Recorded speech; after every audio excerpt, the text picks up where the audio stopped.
Hello guys, gagawa pala tayo ng palitaw. Ito na yung buko. And then, tatry ko rin yung may ube para lang buchi.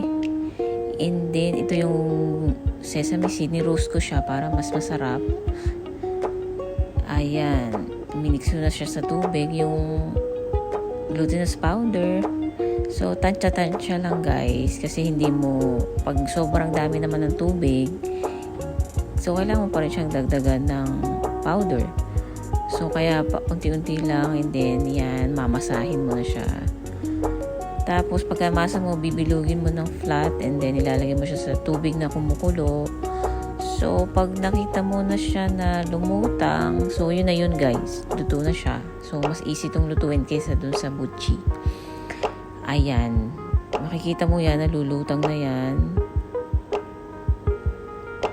So, ayun guys, lumutang na yung mga nilagay ko. So, kukunin ko na siya. And then, ilalagay ko na siya sa...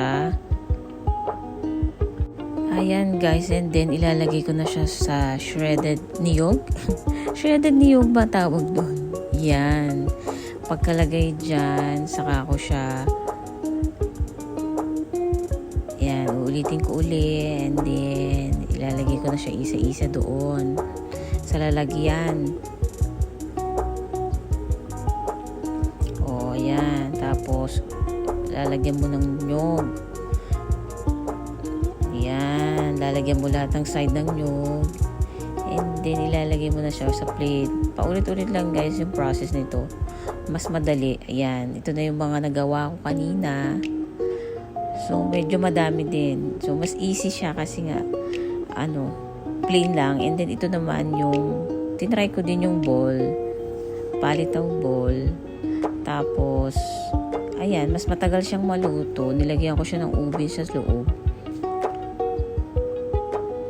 Ayan, pag nakita nyo na tayo na umangat na ganan, ibig sabihin niya luto na yan.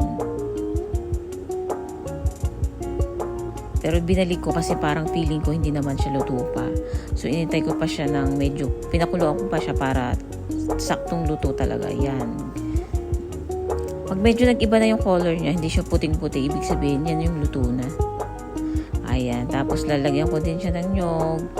And then, yan. Lahat ng side, lalagyan ng nyog.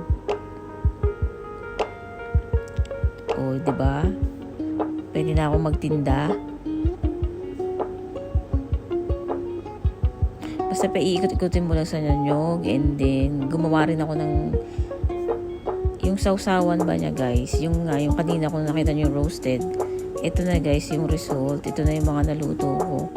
Yung sauce lang naman ito. Sauce! O hindi. Yung sausawan ito guys. Yung asukal na nilagyan ko ng sesame seed. Ayan yun guys. So, masarap siya, mabango kasi yung sesame seed.